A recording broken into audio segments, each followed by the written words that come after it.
캘리포니아의 골드러시 다 알고 계시죠?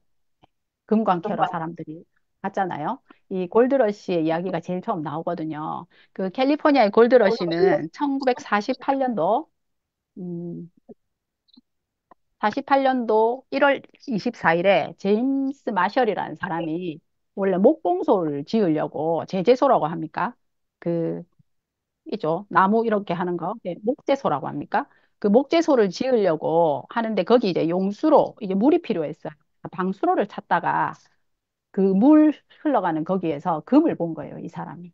그래가지고 "헉, 이게 금이 맞나?" 하고 가서 이제 봤더니 확인을 했더니 진짜 금인 거예요. 그래서 이 사람이 사람들한테 금이 나왔다 여기서 하고 이 소문이 막 이렇게 일파만파 사람들한테 퍼져나가기 시작합니다. 그래서 이때 이제 갑자기 이 소문이 소문을 타고 바이러스 퍼지듯이 퍼져가지고 그 당시에 이 캘리포니아 주에 지금은 이제 우리가 그 샌프란시스코 하면 엄청 유명한 도시인데 그때만 해도 굉장히 작은 항구 도시였대. 유명하지도 않은. 그런데 이 소문을 듣고 막 이제 미국뿐만이 아니라 다른 나라에서도 막 사람들이 몰려오기 시작했다고 해요.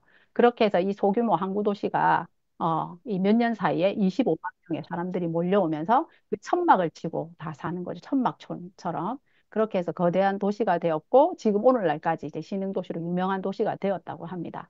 그런데 중요한 건 이때 몰려오는 사람들이 많았잖아요. 근데 이 25만 명 중에 실제로 금을 캐어서 성공한 사람이 0.004% 정도밖에 안 된대요.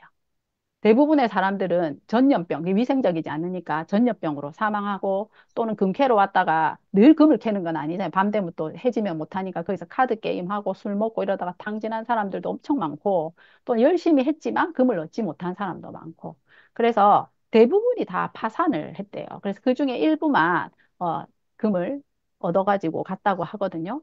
그런데 이 골드러시의 과정에서 진정한 승리자는 샘 브레넌이라고 하는 사람이었어요. 이 샘 브레너는 원래 신문사의 사주였는데 주인이죠. 신문사를 하는 사람이었는데 이 금이 나왔다는 소리를 듣고 이 사람은 그 금이 채취되면요 병에다가 금을 담아가지고 막 길거리를 다니면서 이 강에서 금이 나왔다고 막 자기가 소문을 내고 다니는 거예요. 그러면 사람들이 또 그 소문이 퍼져서 더 많이 몰려들겠죠. 그렇게 하고 자기는 진정 금을 캐러 가지 않고 뭘 했냐면 점포를 차린 거예요. 점포를 차려가지고 이 금을 캐러 오는 모든 사람에게 반드시 생필품이 필요할 것 같은 거예요.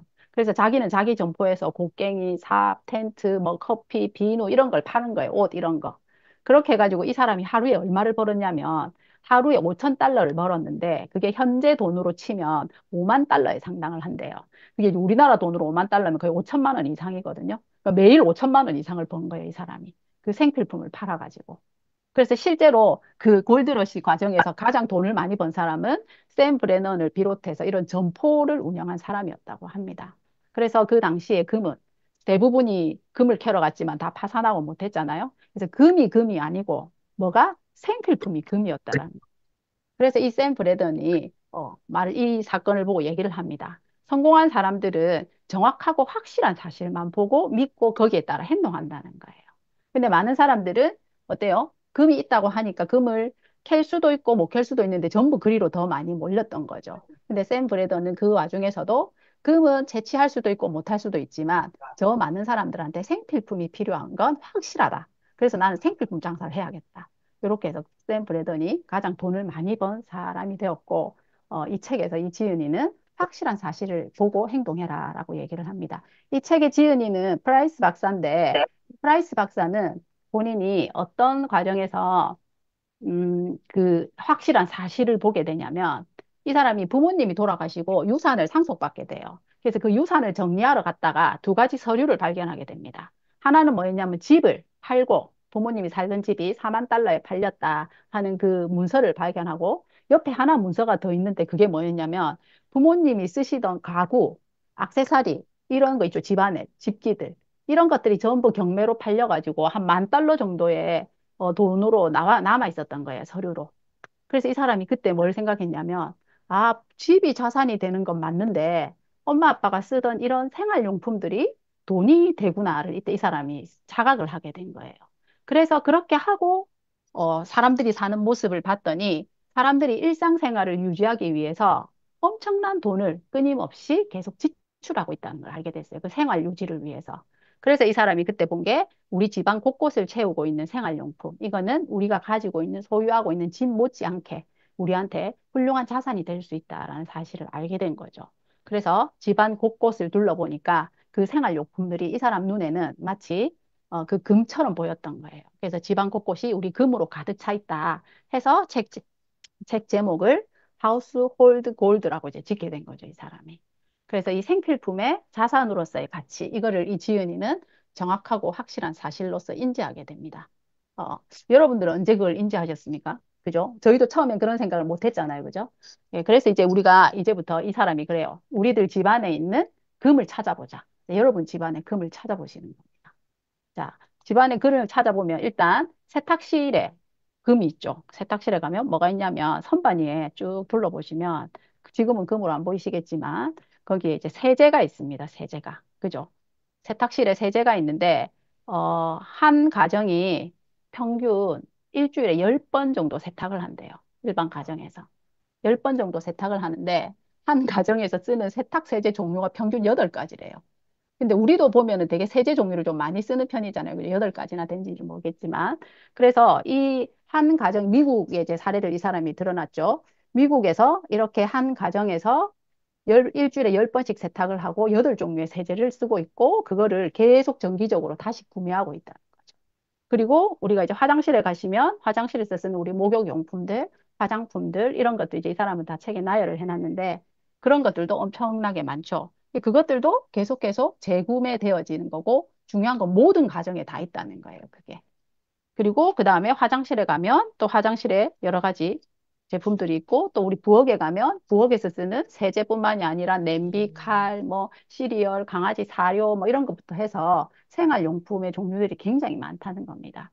그래서 집안의 모든 일상용품, 생활용품들 또는 그 서비스를 구매하는데 과연 우리가 돈을 얼마나 쓰고 있을까? 이 사람이 이제 얘기를 하고 계산을 해놨는데 이거 좀 되게 오래전의 책이거든요. 이게 지금 이제 훨씬 더 미국 경제가 더 커졌으니까 그랬을 것 같은데, 그래서 금액을 제가 안 적고 퍼센트로 적었어요. 미국 경제 총액의 10% 이상이 미국 가정이 생필품을 소비하는 데서 돈을 쓴대요. 지금 미국 경제 규모가 대충 한 50조 정도 잡거든요. 그럼 50조에 10%면 10% 이상이니까 5조 이상 되죠. 근데 그 정도가 다 가정에 쓰는 이런 생필품 시장의 규모라는 거죠. 우리나라를 제가 찾아보니까 우리나라 가구 수가 2,150가구래요. 그러면 한 집안에 생필품을 한 50만 원 정도 쓴다고 최소 잡았을 때 이 생필품 시장이 거의 10조 시장이 되는 거예요. 그죠? 여기에다가 이제 트렌드로 봤을 때 이제 그 수명이 길어지고 하니까 미용이나 건강 산업의 성장이 엄청 많이 될 거라고 보고 있죠. 이 책에도 그게 나오거든요. 그래서 앞으로 이 시장의 크기가 훨씬 더 커질 것이다. 자, 그러면 이제 우리가 무심코 썼던 이 일상생활용품의 가치가 이제 우리 눈에 좀 새롭게 보이지 않으세요? 그죠? 새롭게 보이죠? 대부분 이 자신의 집이 이렇게 금으로 넘쳐나는 것을 모르고 먼 곳에서 다이아몬드를 찾고 있다. 그래서 여기 보면 재밌는 이야기가 나오거든요. 아프리카의 어떤 농부가 어디서 다이아몬드를 찾으면 부자가 될 수 있다 소리를 듣고 다이아몬드를 찾으러 농사를 안 짓고 집을 나서서 다이아몬드를 찾으러 가요. 그래서 집을 떠나서 온갖 고생을 다 하고 왔는데 다이아몬드를 못 찾고 왔어요. 그죠? 그래서 그 인근의 그 마을에 사는 목사님이 그 농부를 위로하기 위해서 그 집에 갔더니 그 집에 벽난로 위에 다이아몬드 원석이 있는 거예요. 그래서 이거 어디서 났냐? 그러니까 자기들 밭에 가면 엄청 많다, 이 돌이. 이게 다이아몬드다. 그래서 그 농부는 자기 밭에 다이아몬드가 엄청 많은데 이 다이아몬드가 다른 데 있는 줄 알고 집을 나서서 그렇게 개고생을 하고 온 거예요. 그런 것처럼 이 지은이 프라이스 박사가 우리 집안에 이렇게 금이 넘쳐나는데 우리는 계속 다른 데 돈 벌러 간다는 거예요. 우리 집안에 있는 이걸 가지고 돈을 벌어라 이 말이거든요. 예, 그래서 그 얘기가 나옵니다. 그래서 당신 집안에 있는 생활용품이라는 그럼 이 자산, 이 금광의 가치를 누가 과연 소유하고 있는가? 지금 우리가 소유하고 있으면 우리가 엄청 잘 살아야 되겠죠. 이 소유를 과연 누가 하고 있나 봤더니 바로 소매점. 그러니까 여기서 이제 소매점이라고 총칭하고 있는데 할인 매장일 수도 있고 온라인 쇼핑몰일 수도 있고 뭐 백화점일 수도 있고 뭐 아울렛일 수도 있습니다. 그래서 우리 생활용품을 우리가 구매하는 곳, 거기가 우리 생활용품 금광을 소유하고 있는 사람들인 거죠. 그래서 우리는 우리 금맥인데 우리가 소유하고 있지 못하다는 거예요. 그래서 소매점에서 우리가 근데 그 사람들이 억지로 오라고 한 게 아니죠. 우리가 그냥 거기 가 사는 거잖아요. 그래서 소매점에서 쇼핑할 때 우리는 되게 자발적으로 그냥 갔어요, 우리가. 그리고 우리가 자발적으로 갈 때 누군가 당신의 가정용품 금강에서 금을 캐어가도록 우리가 문을 열어놓은 것이다. 심지어 집안으로 초대해서 아예 가져가라고 우리가 이렇게 하는 거죠. 하는 것과 같다. 그래서 우리가 이 소매점이 우리 집안에서 금강을 캐어가고 있는 거. 그걸 이제 어떻게 다시 돌려받을까의 문제를 이 책에서 얘기하고 있는 거예요. 그래서 이제 여기에 소매점 중에 가장 성공한 소매점, 세계적으로 월마트잖아요, 그죠? 그래서 월마트가 하는 일이 뭔지 잘 들여다보면 우리가 우리 가정의 금강을 돌려받을 수가 있다고 되어 있거든요. 그래서 월마트가 어떻게 돈을 벌어서 저렇게 부자가 됐지 이렇게 한번 보는 거예요. 자, 월마트가 하는 일이 뭔가 보니까 다른 사람들의 가정용품 금강에서 금을 채굴해 가서 이득을 취하는 거예요. 그죠? 우리가 월마트에 가서 제품을 살 때 일주일에 월마트에 가는 사람들의 수가 생필품을 구매하러 가는 사람들의 수가 미국 전역에서 비행기를 타는 사람들의 수의 8배가 된다고 합니다. 이게 어떤 의미로 와닿을지 잘 모르겠지만 그래서 엄청나게 많은 사람들이 매주 월마트에 이제 구매를 하러 간다는 거죠. 그런데 그 사람들이 스스로 자발적으로 갔기 때문에 월마트를 탓할 수는 없다. 그죠? 그래서 결론은 뭐냐면 우리 가정의 금강을 소유하고 있는 거는 이제 미국의 사례입니다. 월마트다. 여러분 가정의 금강을 소유하고 있는 사람은 여러분들이 애용하는 그 소매점이 되겠죠. 네. 그러면 이제 무엇이 도대체 잘못됐냐? 아까 앞에서 본 것처럼 경제적 가치로 어마어마한 가치를 갖는다는 거예요. 우리가 쓰고 있는 그 생필품, 내 가정에서 쓰는 게. 근데 그것으로부터 우리는 아무것도 얻어오지 못하고 있고, 그것을 오히려 이 많은 소매점들이 가져가서 그걸로 이제 부자가 된 거죠. 그럼 대체 뭐가 차이가 난 거냐? 뭐가 잘못됐냐? 하면, 이 개념이에요. 월마트는 알고 우리는 모르는 분명한 사실. 월마트는 이걸 빨리 인지한 거죠. 모든 가정에서 쓰는 그 생활용품이 바로 금맥이다. 근데 저거를 우리가 캐어오자. 사람들은 인지를 못하고 있으니까. 그죠? 그래서 월마트는 바로 모든 가정에서 있는 그 생활용품 금맥을 캐어가서 오늘날 저렇게 큰 부자가 된 거죠. 그래서 우리가 그 금맥을 다시 돌려받으려면 무엇을 해야 되냐면 우리 가정에서 소매업자를 내보내는 걸 해야 돼. 첫 번째가. 지금 그 소매업자가 우리 가정에 깊이 들어와 있거든요. 그래서 우리 가정의 금맥을 우리 가정으로 돌리기 위한 노력을 이제 우리가 해야 되는데 그게 뭐냐면 바로 우리의 생각을 바꾸는 거예요. 인지를. 자, 여기 보시면 책을 그대로 제가 옮겨 적은 건데 그 소매업자가 하는 일을 가만히 들여다보면요. 소매업자가 하는 일은 굉장히 단순한 일이에요. 소매업자가 하는 일은 제조업체하고 소비자인 우리 사이에서 중개인의 역할을 하는 거예요. 그 중개인의 역할을 해주고 거기에서 본인들이 수수료를 가져가는 거죠. 우린 그걸 마진이라고 표현하지만. 그래서 당신 사이, 제조업체와 당신 사이의 중개인 역할을 하는 것에 불과하다. 그러면 일상생활 용품을 구입하기 위해 소매점에 가거나 온라인 거래를 하는 대신 우리가 그러니까 우리하고 제조업체 사이에 월마트가 있어서 월마트가 지금 제조업체랑 계약을 맺는 거잖아요. 그죠? 갖고 와서 우리는 이제 월마트에서 사고. 근데 그걸 우리가 해보면 어떻겠냐는 거예요.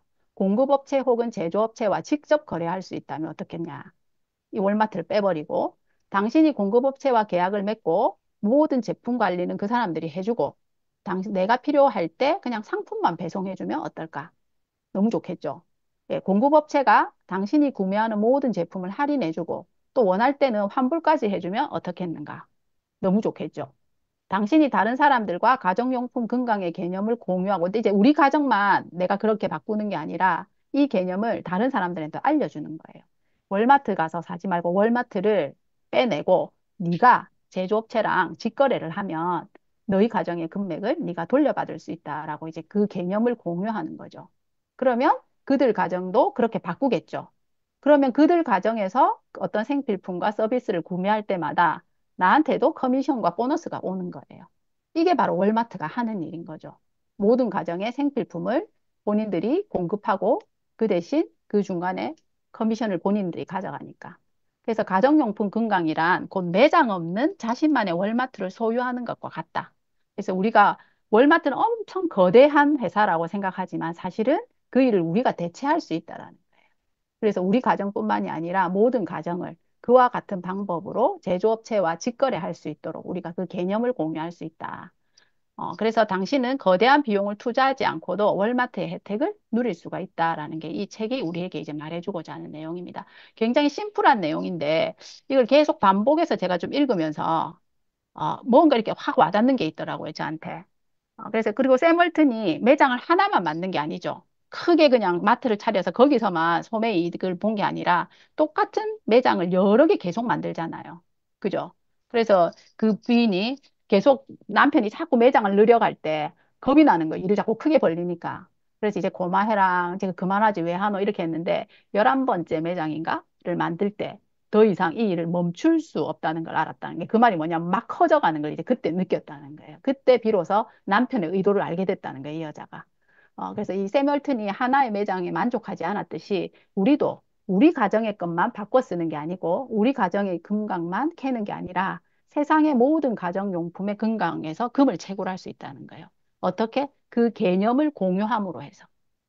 너도 소매점을 빼내고 네 가정의 금강을 네가 캐낼 수 있다라는 걸 알려줌으로 해서 거기에서 우리한테도 경제적 이익이 같이 오니까 그죠? 그건데 그 방법이 뭐냐면 엄청 어려운 방법이 아니에요. 우리가 월마트처럼 매장을 만들 수는 없잖아요. 그죠?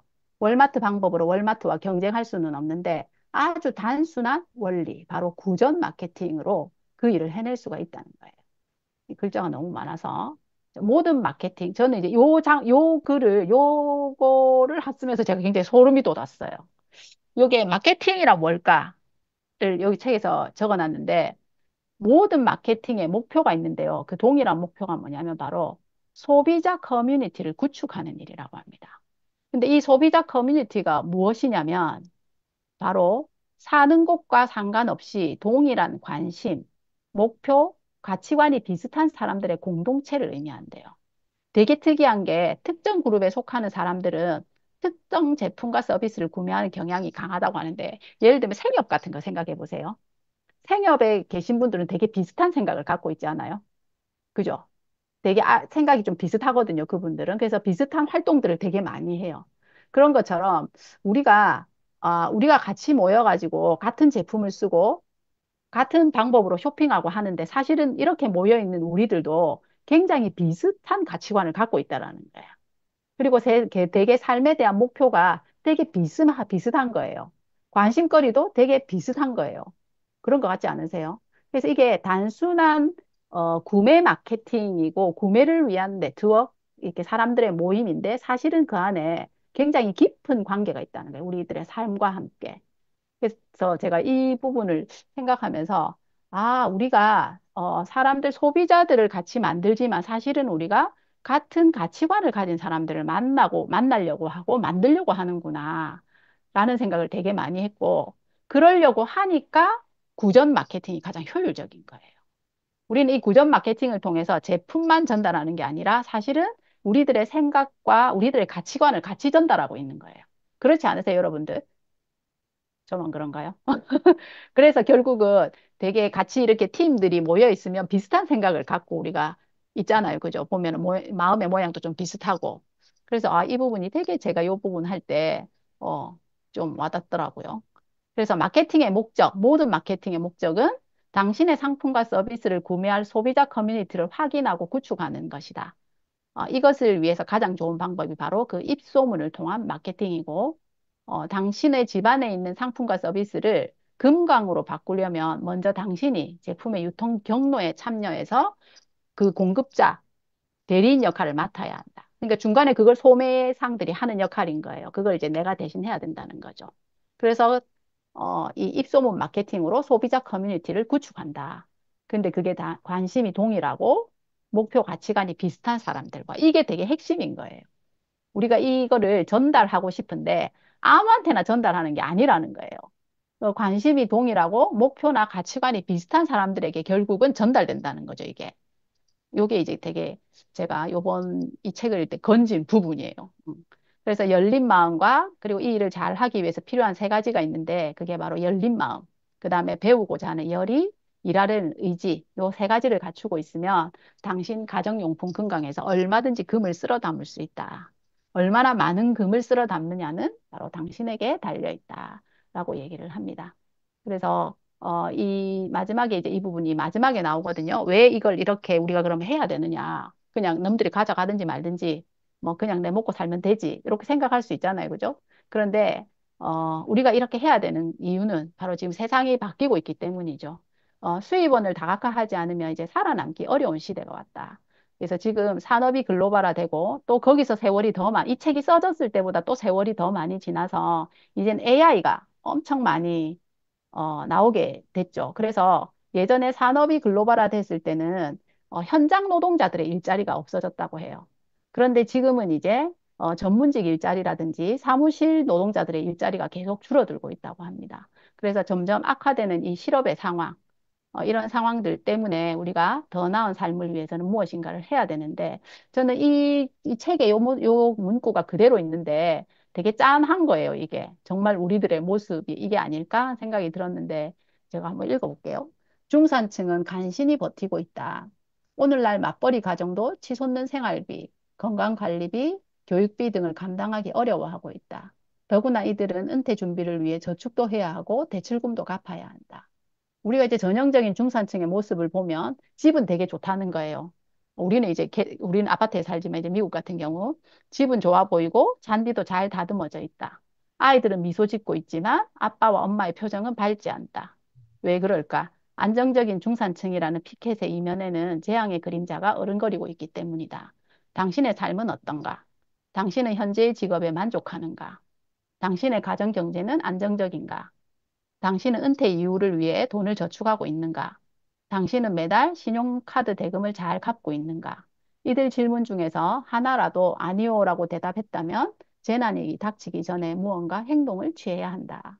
그래서 우리는 겉으로 보면 굉장히 다 잘 살고 있는 것 같잖아요. 그죠? 뭐 해외여행도 잘 가고, 뭐 아이들 교육도 시키고 싶은 거 시키고 다 하고 있는 것 같은데, 그냥 이렇게 또 저희가 많은 사람을 만나보면 얘기가 깊이 들어가면 우리가 다 또 그게 다가 아니다라는 걸 굉장히 많이 알게 되고 현재 수입이 사라졌을 때 과연 우리가 이 평화로워 보이는 이 삶을 얼마나 유지시킬 수 있을까 생각들이 들잖아요. 그죠? 그래서 우리가 이제 현실을 이렇게 좀 바로 보고 우리가 무엇인가 준비해야 된다는 것을 좀 인정해야 되지 않나 하는 생각들이 되게 들었고요.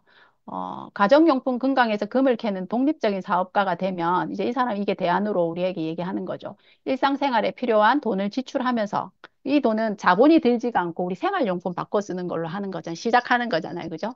그래서 지출하면서도 매주 몇 달러부터 한 달에 몇백 달러 혹은 1년에 몇만 달러의 수익을 창출할 수 있다.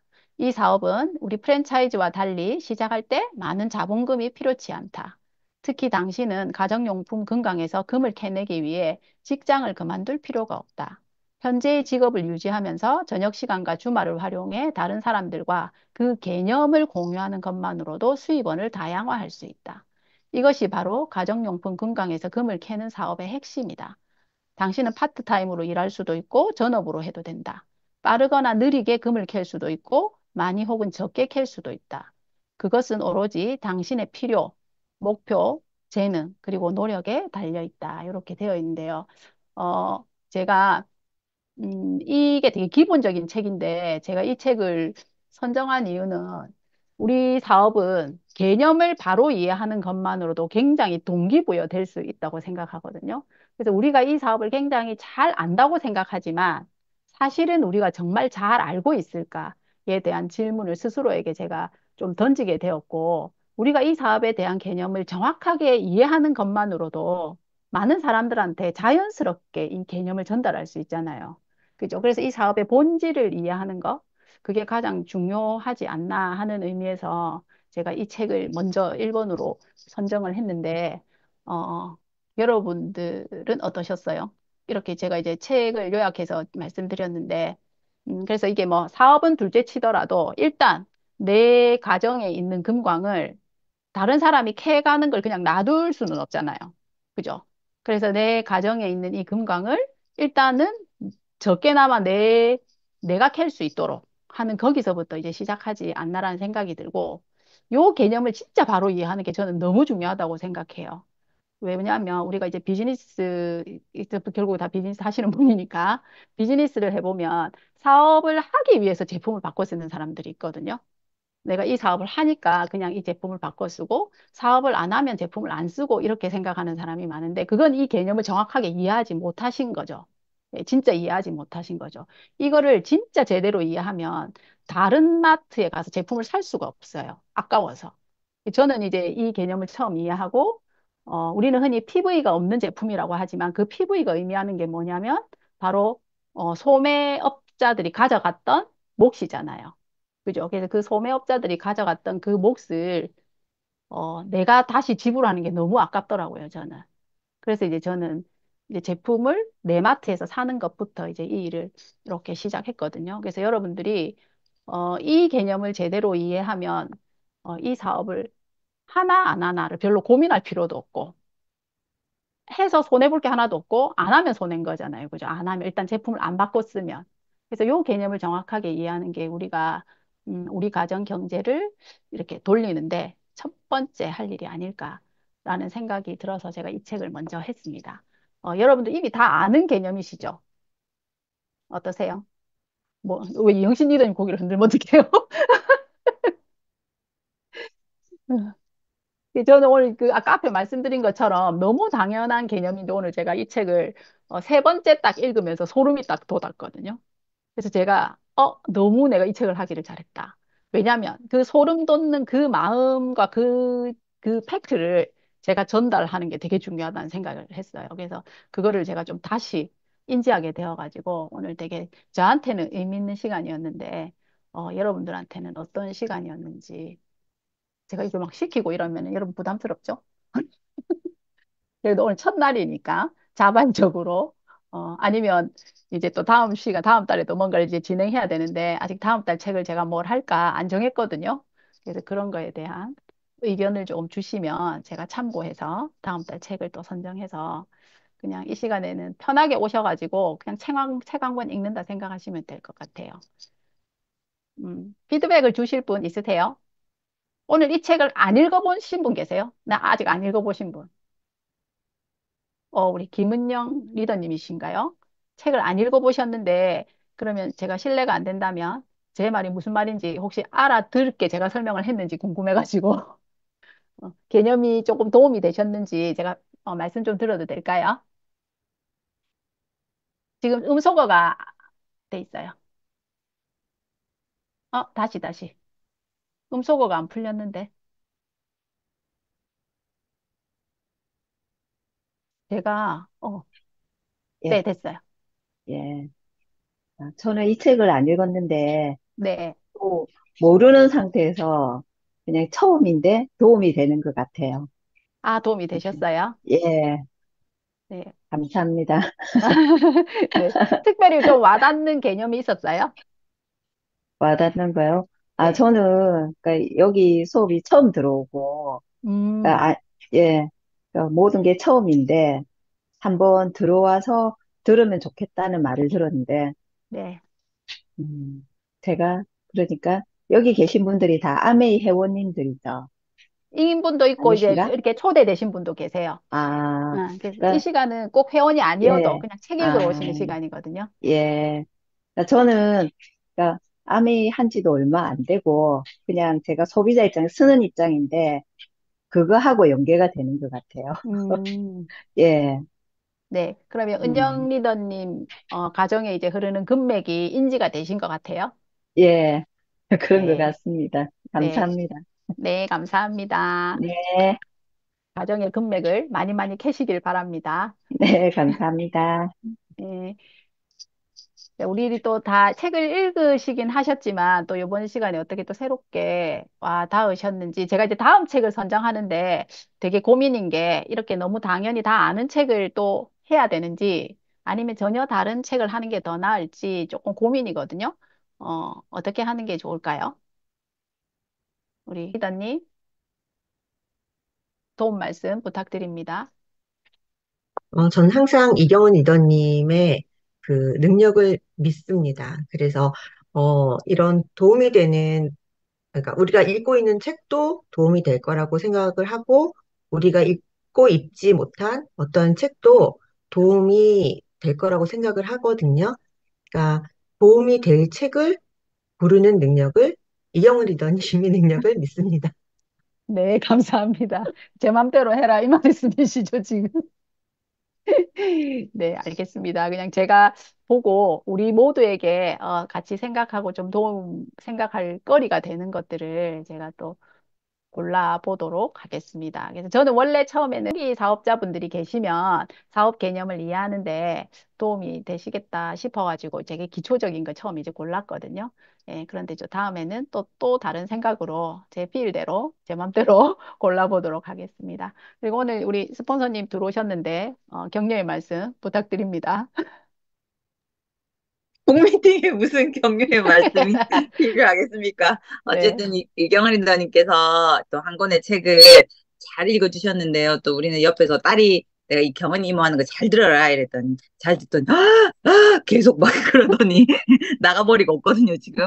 근데 어쨌든 처음 듣는 개념인 것 같아요. 딸아이한테는. 그래서 그 개념을 충분히 이해해 줄 수 있는 시간이었고 저도 그 가정에 숨겨진 금맥을 처음에 읽고 너무 충격을 받았었거든요. 그 애니머니라고 거기 그렇게 나와 있잖아요. 어쨌든 써야 되는 돈. 그 애니머니를 가지고 내가 우리 집에 인컴을 만들 수 있다는 얘기가 그 책에 나와 있을 때 우리는 돈을 번다면 뭔가 특별한 걸 해야 되는 줄 알았는데 그 어차피 써야 되는 그 돈을 가지고 내가 그 우리 집에 자산을 만들 수 있다는 게 그게 너무 쇼크였는데 또 그런 얘기들을 오늘 하나하나 풀어주셨고 그 커뮤니티에 대한 얘기 해주셨잖아요. 커뮤니티는 이런 식으로 만들어진다. 이런 성향을 가진 사람들이 같은 커뮤니티를 가지게 된다. 그래서 이 비즈니스도 우리처럼 그런 자산을 만드는 것, 건강에 관한 것, 미용에 관한 것, 이 모든 것, 자기한테 관심이 많은 사람이 결국 이 비즈니스를 하게 되는 것 같더라고요. 그래서 우리가 오늘 이렇게 알려주신 이 책을 내용을 토대로 해서 이번에는 또 이 책을 들고 사람들한테 이경은 리더님이 말해준 것처럼 그렇게 하나하나 설명해주는 시간을 또 복제하는 것도 되게 재밌겠다라는 생각을 했습니다. 장시간 너무 수고 많이 해주셨고요. 진심으로 감사드립니다. 네. 네, 책의 또 의미를 다시 또 우리 영신 리더님께서 그죠? 다시 또 딱 해주시니까 더 핵심이 뭔지 더 딱 아시겠죠? 그래서 우리가 어려운 사업 설명을 해야 될 때도 있지만 때로는 제가 저의 사업 초기를 생각해 보면 제가 이 파이프라인의 우화나 가정에 흐르는 금맥이나 이런 책을 들고 다니면서 되게 책을 스토리로 풀어가지고 사람들을 이해시키고 공유하고 했던 게 되게 도움이 많이 됐던 것 같더라고요. 그래서 오늘 이 시간이 또 여러분들이 그런 방법으로 후원하는데 도움이 되셨으면 좋겠다라는 생각도 하게 되었습니다. 여러분 너무 수고 많이 하셨고 이 시간은 그냥 정말 가볍게 오셔가지고 짧게 끝나게 제가 되게 길게 하지 않으려고 되게 내용을 많이 뗐거든요. 그래서 좀 더 깊이 이제 알고 싶다 하시는 분들은 실제로 정말 책을 읽으시면 좋으실 것 같고요. 오늘은 여기까지 하고 우리 다음 달에 제가 좀 더 좋은 책을 선정해서 또 공지하도록 하겠습니다. 여러분 수고 많으셨습니다. 감사합니다. 첫 시간이어서 어떻게 감사합니다. 해야 되는지도 모르고 막 했는데 어쨌든 열심히 들어주셔서 감사합니다. 감사합니다. 감사합니다. 감사합니다. 수고하셨습니다. 편안한 밤 되세요.